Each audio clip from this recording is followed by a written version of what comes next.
Right, today is Monday the 22nd of April and we're entering a very interesting stage of this project. Task for today and maybe tomorrow, depending on how long it takes, is to wire up the ignition and the charging system, and then hopefully at the end fire up the bike. First time for me wiring up anything, starting with the ignition and charging system.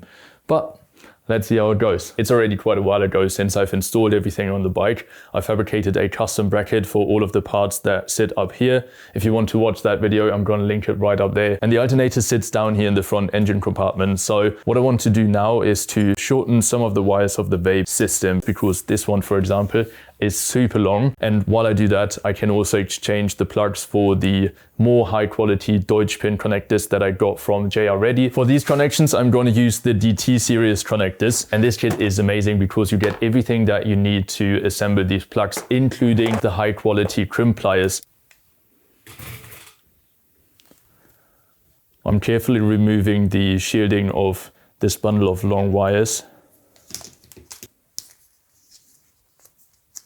All right, now the insulation is off and we have the two different strands of wires. The black ones go to the regulator rectifier and then the other three connect to the advance or control unit. I want to start with the two black wires that come from the regulator rectifier because they're actually so short that I'm not sure if they're going to reach inside the front engine compartment with a new plug on there. If they don't, I'm just going to have the plugs connect out here.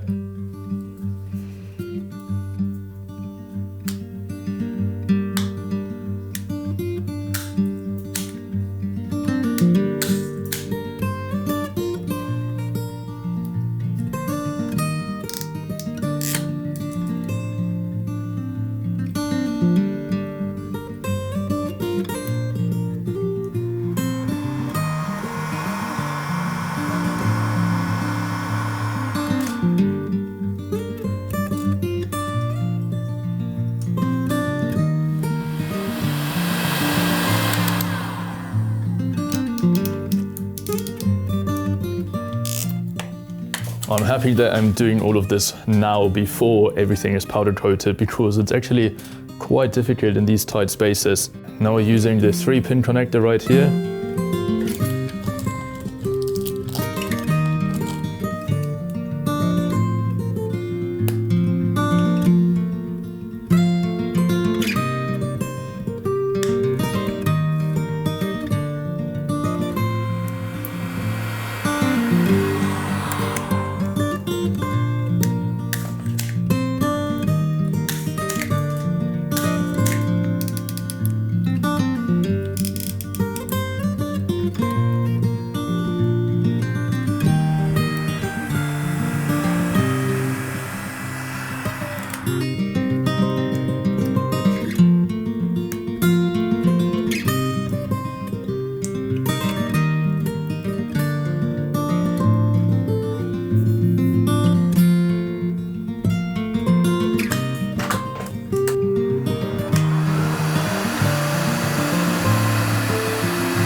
All right, that's that one done. Now we can move on to the next connections, which are from the advance unit to the ignition coils.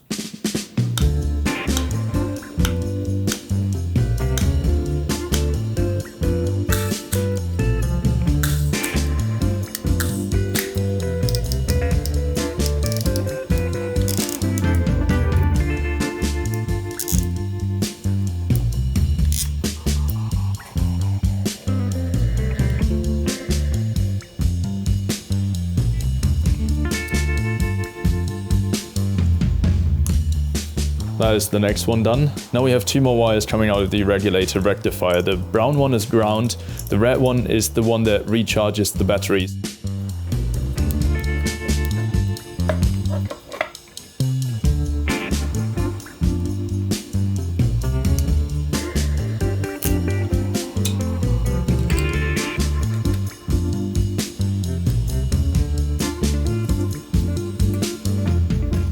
Alright, with those two temporary connections done, the last thing that still needs to be connected is the VAPE relay. There are 3 wires coming out of this. The brown one is ground. Unfortunately, from the location where I am mounting it, it doesn't reach to the M unit, so I think I have to extend this wire. For the connection, I'm going to use one of these caps or crimp connectors. I don't know what they're called actually. Make a temporary connection and then just redo that with some proper brown wire. And with a ring terminal crimped to the other side, we can also add it to the ground terminal of the M unit. Then the blue one connects to the ignition coils, but you can see that the wire is way too long. So in the final assembly, I'm going to shorten this, and the black one connects to the output ignition terminal on the M unit. That is all of the VAPE parts wired up, some permanently, some temporarily.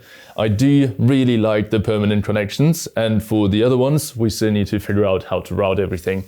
As the next step, let's install the spark plug wires and the spark plugs. For the VAPE system, it's important that you choose the right spark plugs and the right covers, because you shouldn't go over 5 kilo ohms of total resistance for one side. For me, it was hard to find the right parts to meet the sweet spot, because all of the covers that only have 1 kilo ohm of resistance are silver, at least the ones that I found. So I decided to go with the BP6ES from NGK that has 0 ohms of resistance. And then I chose the LB05F, also from NGK, which is a black spark plug cover that has 5 kilo ohms of resistance. So in total, I'm fine. Now, one important thing that we need to do before installing the spark plugs is to check the spark plug gap. And I'll quickly show you how I do that. The first step is to check how big the gap actually is. So I'm going to start with the 0.7, that goes in no problem.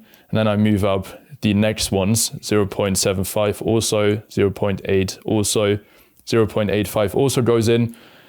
0.9, that's where it stops. So the gap is somewhere between 0.85 and 0.9. So we need to make it a little bit smaller. How I do that, and I'm not sure if that is the correct way, I just carefully knock it on the wooden workbench. And then I measure again, and I do that until I get the right distance. If you went a little bit too far, you can take a pair of needle nose pliers and bend it back just a tiny bit. So this just barely goes in there. So that is perfect. So now let's install them on the bike.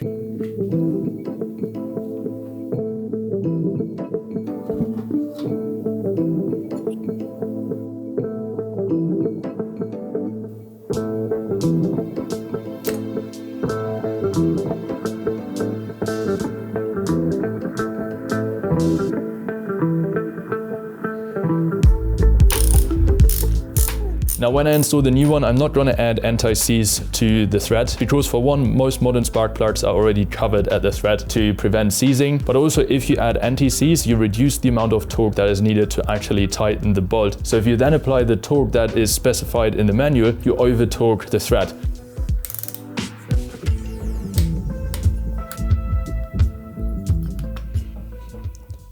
Why the heck does that not fit?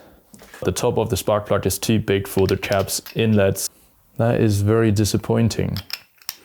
I felt confident about this for today.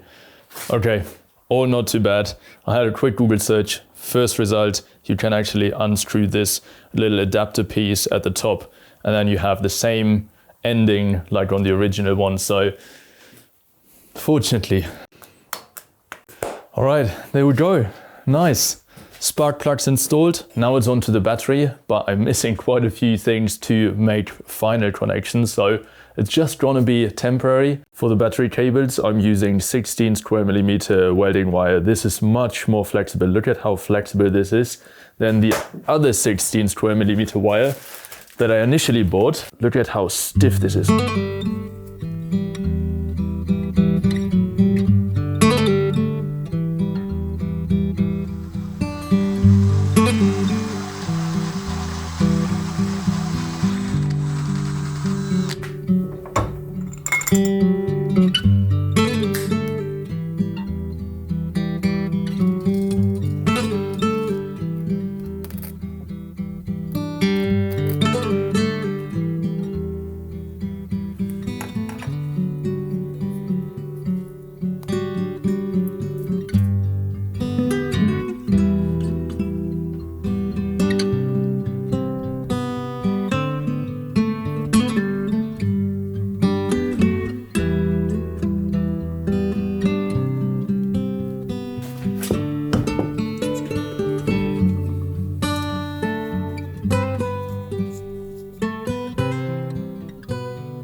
And that's the 2 battery cables done. The cheap crimping pliers actually work great.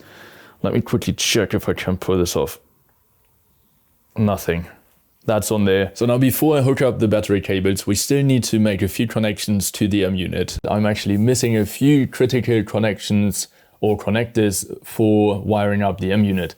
So what I've done is I've rigged something up that is absolutely not the way how I want to do it in the final version, but it works. Let's start with the connection from the start output to the starter solenoid. Now we also add the wire that mimics the ignition lock. In my last video, I've actually bench tested the M unit and a few components, which helped me a lot to get a better understanding of how it works. If you want to check out that video, I'm going to link it right up here for you. What we can hook up next is the button that I've quickly wired up. One side is ground that has a ring terminal on there, which goes to the common ground on the M unit. Then the other side has to go into start. The last thing that we have to do is get some gas. Okay, so that's that. Now we make the final battery connections and then we can give it a go. We have the 2 wires coming from the front of the bike and going to the positive terminal. One is connected right here and has the 30 amps inline fuse, that is 6 square millimeters. The other one is the one coming from the starter solenoid, coming out here and also hooking up there to the positive side. Let's see if the M unit turns on if we fake the ignition lock.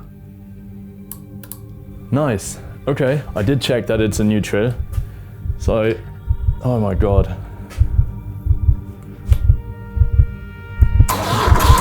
No, okay.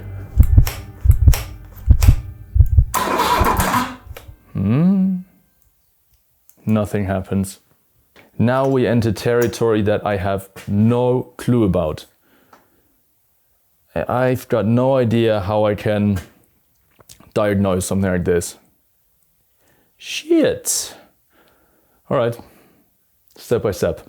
I'm not a pro with any of the electrical stuff, and I'm not sure if I'm using the multimeter correctly, but I think I am, and I don't get a reading. Nothing at all, it says 0.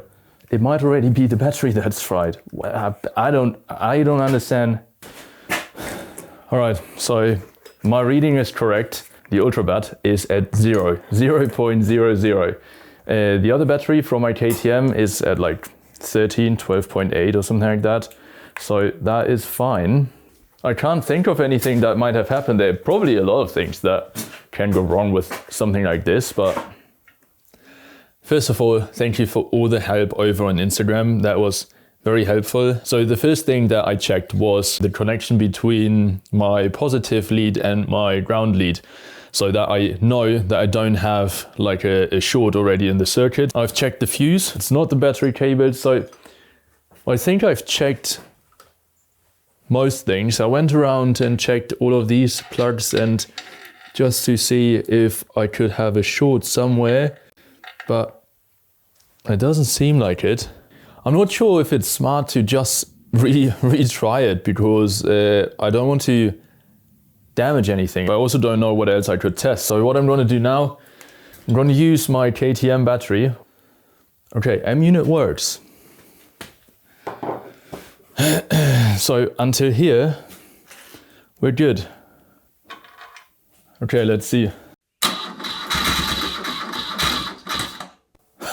Okay, we are getting closer, so let me figure that out. It might be that the battery is not strong enough.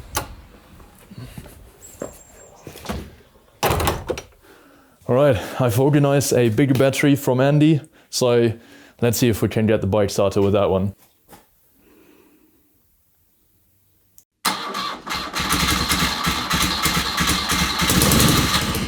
No way! Yes!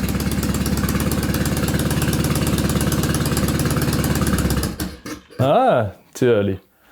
No way! Oh, this makes me so happy. I'm speechless. I'm very happy that the BMW runs. It sounds amazing. Like the sound of the mass motor exhaust system is not too much, but also very rich.